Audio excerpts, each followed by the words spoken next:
नमस्कार दोस्तों, स्वागत है। भिक्षु हर दिन तथागत से कहता, मैंने मन को जीत लिया है, अब यह मुझे विचलित नहीं कर सकता। तो एक दिन गौतम बुद्ध ने कहा, ठीक है, तुम दक्षिण दिशा में भिक्षा मांगने जाओ, यही तुम्हारी आखिरी चुनौती है।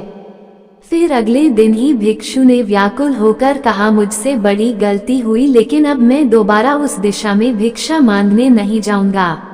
ये कहानी शुरू होती है जब एक बड़े प्रदेश का राजकुमार अपना राजमहल सब कुछ त्याग कर बौद्ध संघ में शामिल हुआ। शुरुआती दिनों में नए भिक्षु ध्यान करना सीखते, इसके साथ साथ गौतम बुद्ध उन्हें भिक्षा मांगने भेजते ताकि भिक्षुओं का अहम कमजोर हो और उनका व्यवहार विनम्र हो जाए। संघ में आने के कुछ समय पश्चात राजकुमार भी भिक्षाटन पर जाने लगा। शुरू में सब ठीक था, लेकिन कुछ ही दिनों में घटना घटी जिस कारण राजकुमार विचलित हो गया और उसने भिक्षाटन पर जाने से मना कर दिया।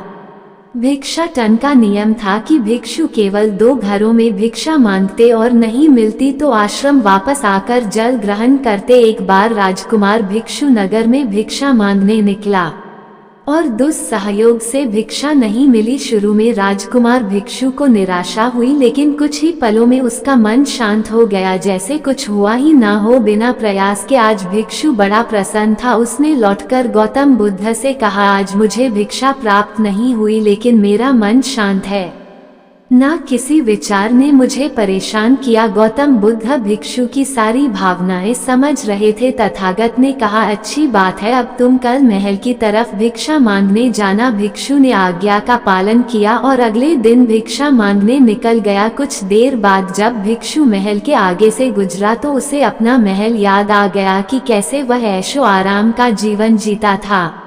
भिक्षु ने सोचा, महल में खाने को स्वादिष्ट पकवान मिलते और सेवा करने को कई नौकर होते और सभी प्रकार के सुख मिलते। ऐसा सोचते सोचते भिक्षु के मन में इच्छा हुई कि आज बढ़िया भोजन मिल जाए। तभी भिक्षु सचेत हो गया कि यह सब अतीत की स्मृतियां हैं और मैं केवल इन्हें देख रहा हूँ। पुरानी यादों के ताज़ा होने से मन में कुछ इच्छाएं प्रकट हो रही हैं, ये भी मैं केवल देख रहा हूँ।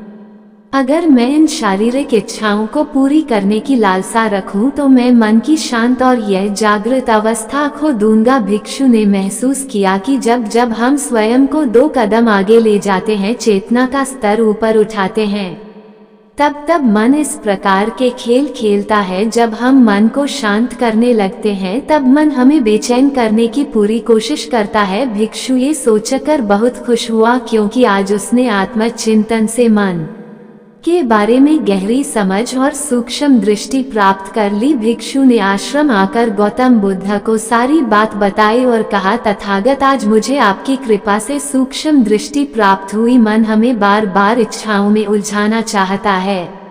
यह महिला वह सब बिन बताई करती जा रही थी। भिक्षु ने सोचा, ये सब संयोग है, यहाँ लोग भोजन के बाद आराम करते होंगे। फिर भिक्षु आराम करने लेट गया और विचार करने लगा कि महिला कितनी समझदार है और इसकी सुंदरता बेजोड़ है। अगर मैं राजकुमार होता तो ऐसी ही स्त्री के साथ विवाह करता। भिक्षु के मन में ऐसे ही कुछ विचार चल रहे थे। इतने में युवती फिर से आई और बोली, अगर आप राजकुमार होते तो मुझे उपदेश कैसे रहते। भिक्षु जी, आप तो मुझे उपदेश देने आए थे ना। युवती का इतना कहते ही भिक्षु को स्पष्ट हो गया कि युवती तो मन पढ़ सकती है। भिक्षु घबरा गया और हाथ जोड़कर पूछा, क्या आप मेरा मन पढ़ सकती हैं? युवती ने कहा, क्षमा कीजिए, ध्यान करते करते मेरा मन शांत हो गया है।